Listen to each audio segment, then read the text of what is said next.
RNA secondary structure prediction can also be explained by using these transformational grammars, which were presented by Noam Chomsky.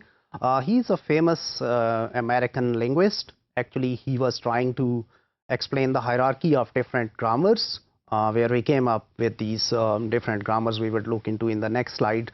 Chomsky is a philosopher, a logician, a cognitive scientist. He's a political commentator. You might have seen him discussing the issues, some related to some humanitarian issues on different media channels. He's also known as father of modern linguistics. Here is Chomsky. He's mostly associated with MIT. And as far as these different grammars which he presented for the languages is like this. So innermost circle we have regular grammars which are very specific. We are not going into detail of these grammars because this is not the scope of our course. We'll use just one of them, which is actually those context-free grammars in order to predict RNA secondary structures. So then we have context-free. We are moving from specific to general model. Context sensitive, so they overlap both context-free and regular.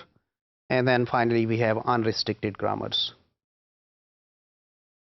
We can explain any structures using regular grammars. So for example, the above structure we have A, B, A, and B.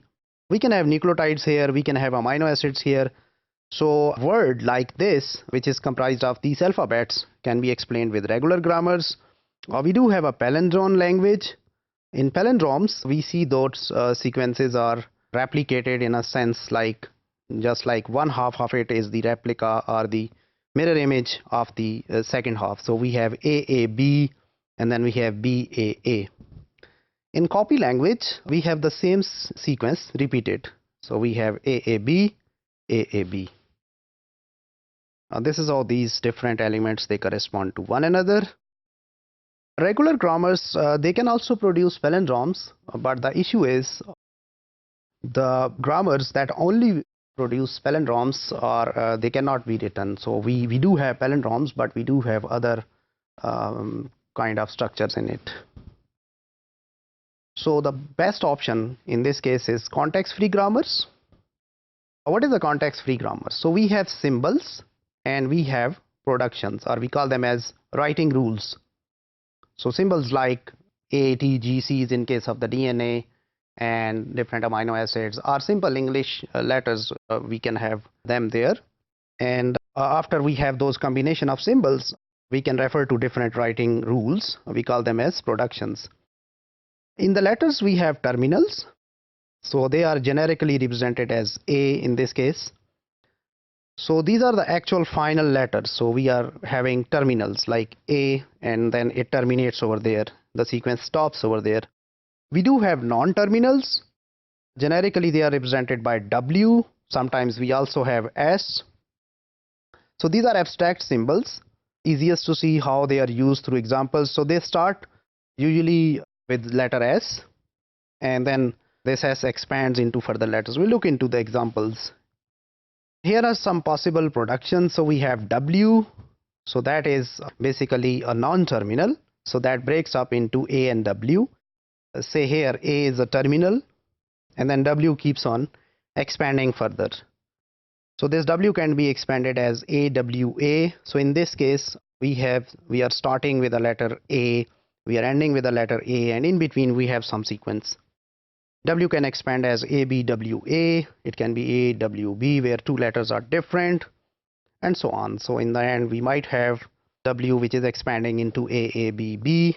We can have combination of two W's where we can have different non-terminal symbols, so we can use them in order to model any kind of sequence. W can end into an empty string where we can say that our production is stopped. So we do have CFG here in this example where we are producing palindromes. So we start with the letter S and then it expands into A, S and A. Then S can also expand into B, S and B. S can be AA, S can be BB. So we can put all these production rules together in one place. So for example, S can go into ASA. Remember in your computer language, these pipes are where we have OR. So A as A or B as B, AA or BB. We can put everything together including an empty string. So in this way, these just 4 rules, we put them together in just this one relation where S is breaking into A as A, B as B and E. So here we can produce the palindromes by using these rules.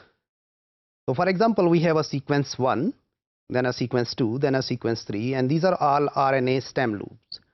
Remember guys, in the stems you have on one side, it's kind of, you have a hairpin like structure. So you have these bulge where these nucleotides, they are not complementary or they are not actually binding to one another. So in this way they push each other nucleotides apart. So in this way you will have a bulge, and then we have those perfect bindings down there. So in this way you have the stems.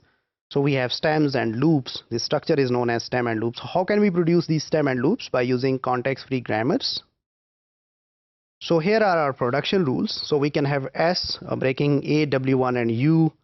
It can be C, W1 and G, G, W1 and C, U, W1 and A. And then W1 can breaks up into W2 with same combinations. It can go into W2.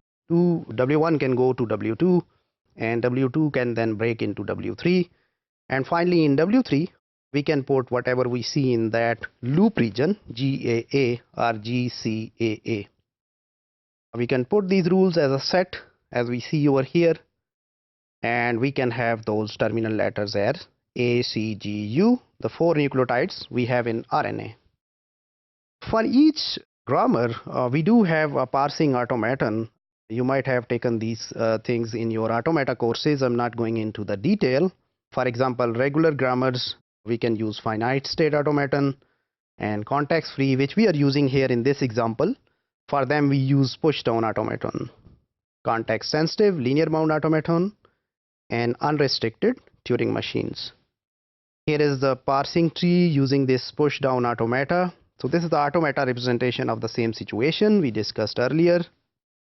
So we conclude that this Chomsky's grammars, they can be expanded into computational linguistics. So remember, we had linguistics, and then these things were embedded into the computers. So that's why there came a new field called as computational linguistics, and we can use these context-free grammars in order to predict our RNA secondary structure.